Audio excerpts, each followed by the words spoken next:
Son las pruebas proyectivas. Como ustedes y muchos colegas sabrán, las pruebas proyectivas son aquellas que justamente van a proyectar algunas características y rasgos de la personalidad para poder nosotros tener un alcance adecuado, un diagnóstico adecuado de lo que vamos a evaluar. Entonces, esta prueba es importante, sí, es una herramienta más, sí, porque va a poder detectar o predecir también ciertas conductas que podría tener la persona evaluada, ciertos conflictos internos, ciertas emociones no expresadas de manera explícita sino implícita, ¿no? Entonces este tipo de pruebas son muy importantes, pero hay que tener en cuenta también algo, que este tipo de pruebas se son utilizadas de manera integral, es decir, yo no solamente me voy a limitar a poder utilizar una sola prueba para evaluar a una persona. Yo tengo que utilizar también, por ejemplo, podría utilizar una prueba psicométrica, una de WYSIWYG, cualquiera de inteligencia, por ejemplo, para poder ver cómo está en otras áreas, poder integrarla junto con esta y poder tener un resultado adecuado de lo que quiero diagnosticar. También hay que tener en cuenta el perfil de cada empresa y lo que solicitan para poder yo evaluar de manera correcta, ¿no? Entonces es importante ello. También hacerles recordar que los tipos de pruebas proyectivas eh, son, por ejemplo, los test de Rorschach, los conocidos, los test de percepción semántica, por ejemplo, los de Murray. También, por ejemplo, tenemos los test semánticos infantiles para adultos, los de técnicas expresivas y gráficas, ¿no? Entre muchos otros, ¿no? Asociativas, por ejemplo, también. Eh, pero todos ellos, como he dicho, van a ser de complemento para nosotros evaluar de manera integral a la persona. Ahora, también recordar que las técnicas predictivas son de descripción cualitativa, más no cuantitativa. Hay que tener muy en claro eso. Y a diferencia de las psicométricas, que nos podemos confundir, que van a medir y van a evaluar, ¿no? Entonces hay que tener cuidado también en ello y hay que inferir mucho en ello porque nos vamos a poder dar cuenta de las escalas y del puntaje y de las características descriptivas de lo que vamos a evaluar, ¿no? Ahora, de manera concreta y puntual, ¿qué es lo que evalúan estos test proyectivos? ¿No? El nivel de madurez, de aprendizaje, la capacidad que va a tener la persona de creatividad, su pensamiento de línea, algunas características propias de percepción, la capacidad justamente intelectual en estas áreas de creatividad, la capacidad también de poner por escrito implícitamente y explícitamente sus vivencias, entre otras que también vamos a comentarlo más adelante, ¿no?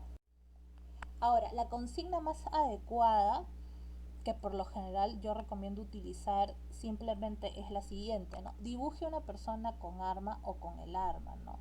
O con un arma, ¿no? Si la persona por ahí preguntase, ¿no?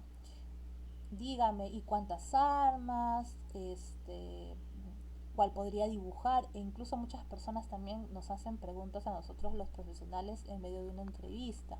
Entonces, primeramente ahí está haciendo inferencia en algo, que también lo voy a comentar más adelante. Pero siempre se le tiene que dar la libertad a la persona para que él pueda desarrollar la evaluación y no confundirlo quizás también con nuestras consignas, ¿no? Además de esto también es importante tener en cuenta, sí, que las personas que van a ser evaluadas muchas veces de manera de que su contexto, de manera social o personal, pueden tener algunos problemas, de repente están presionados porque es una entrevista y es normal, podemos tenerlo en cuenta, sí, pero simplemente eso es una característica de la entrevista, ¿no? Porque como ya hemos dicho, van a haber otras que van a ser evaluadas y nosotros vamos a tener que tener muy en cuenta porque van a ser los móviles principales para el resultado, ¿no? Entonces hay que tener muy en cuenta ello. Incluso también nos preguntan, señorita, o a veces doctor, doctora, dígame cuánto va a demorar o cuánto me puedo tardar. Entonces siempre darle la libertad, lo que usted prefiera, ¿no? Entonces todo ello es importante. La consigna tiene que ser clara, concisa y no entablar conversación con el entrevistado, ¿no? Limitarnos siempre a ello. Ahora aquí eh, tenemos como ejemplo dos dibujos de personas con el arma. Por ejemplo, lo que tenemos que tener muy en cuenta primeramente es el tiempo de realización, cuánto se va a demorar la persona en realizar el dibujo, ¿no? También lo voy a explicar con puntajes y escalas más adelante, pero eso es de primera instancia. Ahora, también tenemos que tener en cuenta el emplazamiento del dibujo, es decir, si se encuentra muy arriba, abajo, a la derecha, a la izquierda, si la proporcionalidad está de acuerdo y simétricamente, adecuadamente al resto del cuerpo, ¿no? Es decir, si por ejemplo la cabeza es muy grande, muy pequeña con el resto del cuerpo, siempre tiene que existir la proporcionalidad y la simetría. En este caso la simetría no es perfecta, pero sí tiene que ser adecuada, ¿no? ¿Por qué no vamos a pedir perfección en un dibujo? Porque creo que la mayoría no dibujamos perfectamente, pero sí tiene que existir una concordancia. Por ejemplo, ¿no? Yo no voy a dibujar o voy a observar un dibujo que en su proporción en brazos uno es gigantesco y el otro es más pequeño, entonces me estoy dando cuenta de una proporción que está en desnivel. También si noto demasiadas líneas simétricas en forma de, por ejemplo, cuadrados, círculos y algunos símbolos geométricos, por ejemplo, ¿no?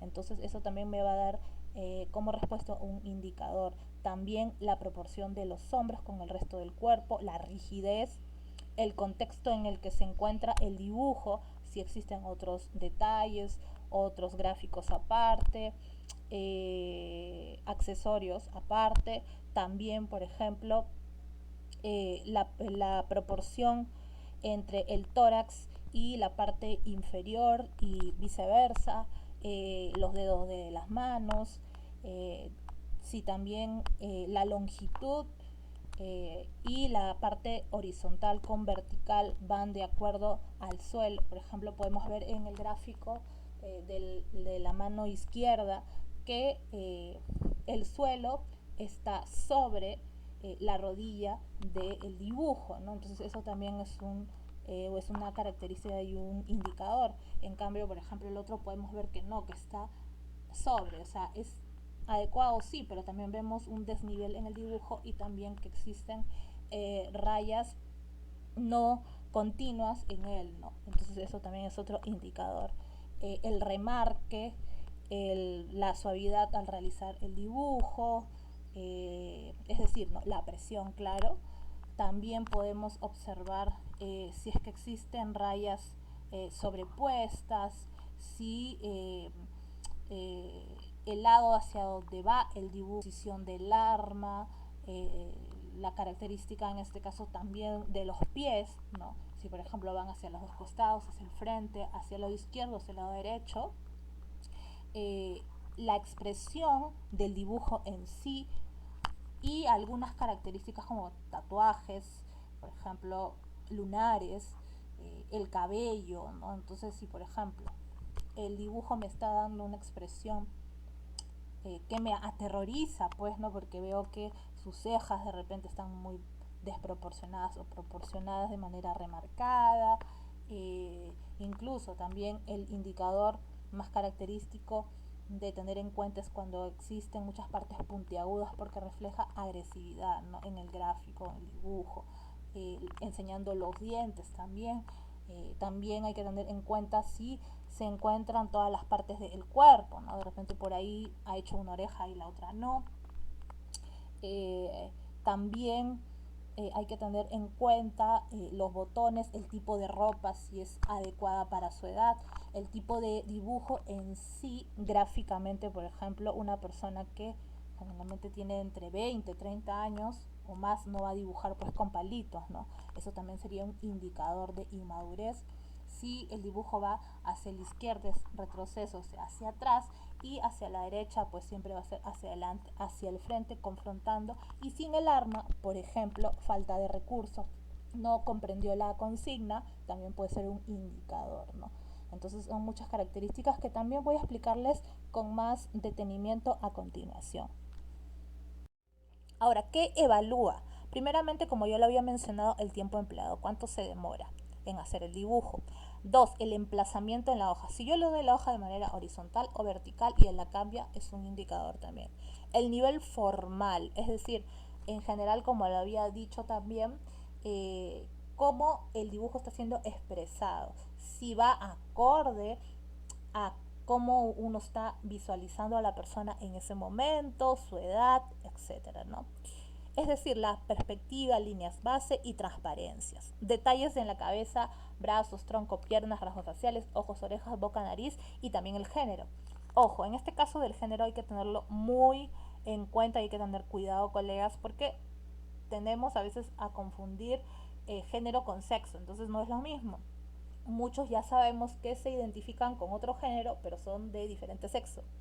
Entonces hay que tener cuidado en ello. No puede ser una chica, una mujer de sexo mujer, pero que se identifique con el género masculino, ¿no? Entonces eso también hay que tenerlo muy en cuenta porque por lo general dibujamos de acuerdo a nuestro sexo, pero también hay que tener en cuenta el género, ¿no? Eso también es un indicador más a evaluar. También es importante la parte de la historia luego que se termina el dibujo, que lo voy a comentar más adelante. El tamaño del gráfico, la presión en el trazo, el tipo de arma y la integración del arma con el cuerpo de la persona, ¿no? Ahora, los indicadores en escalas siempre van a ser del 1 a 10 puntos en esta sección, en esta parte, que hay que tener mucho cuidado. No quiere decir, colegas, que porque tenga 1 o tenga 10, quiere decir que porque tiene 10 es el máximo puntaje, pues va a estar súper bien o viceversa. No, nos vamos a dar cuenta que cada puntaje y cada escala e indicador va a variar de acuerdo al nivel que él tenga o la persona tenga, mejor dicho, y no va a tener nada que ver uno con el otro, sino hay que respetar la reglamentación, en este caso de las escalas, entonces, y sus categorías, porque no todas, en este caso, en esta área, no todas se van a regir por el mismo puntaje. Entonces hay que tener mucho cuidado, lo voy a explicar a continuación. Ahora, por ejemplo, lo que les venía comentando, las inferencias, hay que tener mucho cuidado con el puntaje y el tiempo. Entonces, en este caso, en el área solamente de tiempo, nos dice el indicador y la consigna del reglamento que solamente van a ser óptimos 5 puntos, ¿no? Es decir, quienes completaron la prueba entre 8 o 12 minutos. Entonces, los puntajes por arriba o por debajo de ese puntaje, ¿no? O de esa escala, van a denotar las dificultades emocionales y de control de impulsos. Y aquí tenemos las inferencias, por ejemplo, entre 0 a 2.5 puntos, entre un tiempo entre 1 y 7 minutos, va a inferir en que la persona, claro, lo quiere hacer rápido porque quiere salir de la situación, no tiene mucha tolerancia, no tiene mucho control o está muy ansiosa, es decir, que es muy rápido. Entre 5 puntos, que hemos dicho que es el adecuado o el óptimo, es que está bien, ¿no? Para la realización con el tiempo de 8 a 12 minutos. Decir de punto 5 a 10 puntos, que tenemos el tiempo entre un promedio de 13 a 20 minutos o a veces más, son las tendencias hacia el perfeccionismo, rasgos obsesivo-compulsivos o incoordinación, ¿no? Perceptivo-motora, bloqueo emocional, organicidad y tiempo de ejecución muy lento, ¿no? Ahora, lo que respecta al emplazamiento del dibujo, aquí hay que tener en cuenta porque el nivel formal ya del puntaje va a cambiar. Es decir, 0 va a denotar que es un buen nivel, no quiere decir que sea 10 puntos. Entonces hay que tener cuidado en la inferencia en la parte del emplazamiento de esta área.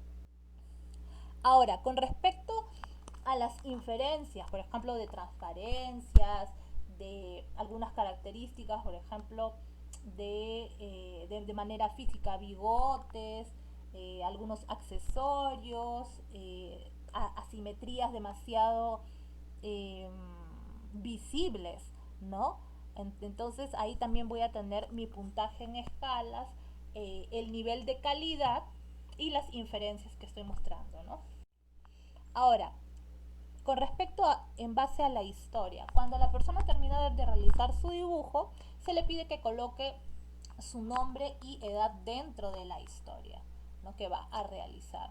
Luego de eso se pide que él comente la historia, ¿no? Entonces él va a comenzar a comentar, o la persona o la evaluada, y ahí vamos a podernos dar cuenta de la evaluación que vamos a inferir ahí. En este caso va a ser de manera ya más explícita, no tan implícita como en la manera gráfica, sino ya de manera de esta inteligencia más expresiva, ¿no?, que también es importante en la persona, ¿no? Vamos a poder ver su nivel de madurez de acuerdo a su edad, la capacidad de expresar por escrito su línea de pensamiento, la capacidad intelectual y la capacidad de poner tanto por explícito, de manera implícita, perdón, su vivencia y de manera explícita al expresarlo, ¿no? Ahora, los puntajes en la historia también tienen, ¿no? Entonces 0, se le olvida de hacer la historia o de los nervios no la realiza. 2.5, que es bueno, o sea, coincide con el género del sujeto y escribe un pensamiento. 5, muy bueno, coincide con el género, el dibujo, la edad cronológica, con el relato del sujeto y es una historia con buen desenlace. 7.5, bajo, coincide el relato con el género y la edad del evaluado, pero relata una historia corta con un relato poco productivo o débil, ¿no? Y 10, muy bajo, no coincide el relato con el género y la edad del evaluado, la historia es negativa, no hay claridad en la línea del pensamiento y está escrita sin ningún tipo de puntuación. Aquí hay que tener muy en cuenta, colegas, también de que hay que respetar mucho la posición del género de la persona, porque como ya lo había dicho anteriormente, muchos son del sexo, por ejemplo, masculino, pero se identifican con las características del género femenino. Entonces pueden decir yo que me siento mujer y usted está visualizando que es un hombre, ¿no?, de sexo hombre, pero eso no indica en realidad nada, sino es la percepción propia de la persona que hay que respetar, ¿no? Ahora, con respecto al tamaño del gráfico, ¿no? El tamaño mide la autoestima del examinado, es decir, cuando es micrográfico también, o macrográfico, es decir, ¿no?, que el dibujo está muy reducido, muy pequeñito, y macro pues porque es grande, ¿no? Entonces eso también tiene unas escalas y un indicador que inferencian ahí de acuerdo al puntaje y a las características que estamos viendo, ¿no? También o es pequeño en proporción ya a la hoja, o de término medio o grande en expansión, ¿no?, demasiado grande o gigantesco. Ahora, también tenemos que tener en cuenta aquí, y tenemos el puntaje de diferencia, igualmente por escalas, la presión del trazado, si es suave, si es débil, de término medio, fuerte o remarcado, y también nos va a hacer inferencia estas características de, por ejemplo, débil inhibición emocional, introversión si es muy suave, inseguridad, retraimiento, término medio es que está adecuado o óptimo, fuerte, reafirmación, indicador de ansiedad, y remarcado, indicadores de ansiedad e impulsividad o agresividad, ¿no? Ahora, en esta parte final podemos ver el tipo de arma, ¿no?, las categorías, eh, digamos, el nivel de cada una de estas y la puntuación por escalas del 0 al 10, en ambos casos, tanto en la integración del arma con la persona, o sea, en el cuerpo, y el tipo de arma que va a utilizar, ¿no? Ya sabemos que si no tiene arma es que o no tiene muchos recursos, o refiere o infiere de que no se compromete, o la consigna no la escuchó de manera adecuada, ¿no? También podría ser, ¿no? Entonces, podemos ver aquí también algunas características de las inferencias y su integración con estas áreas, ¿no? Y bueno, estimados colegas, eso sería todo. Espero de que esta pequeña exposición tipo charla les haya sido de su agrado, y muchas gracias por la atención.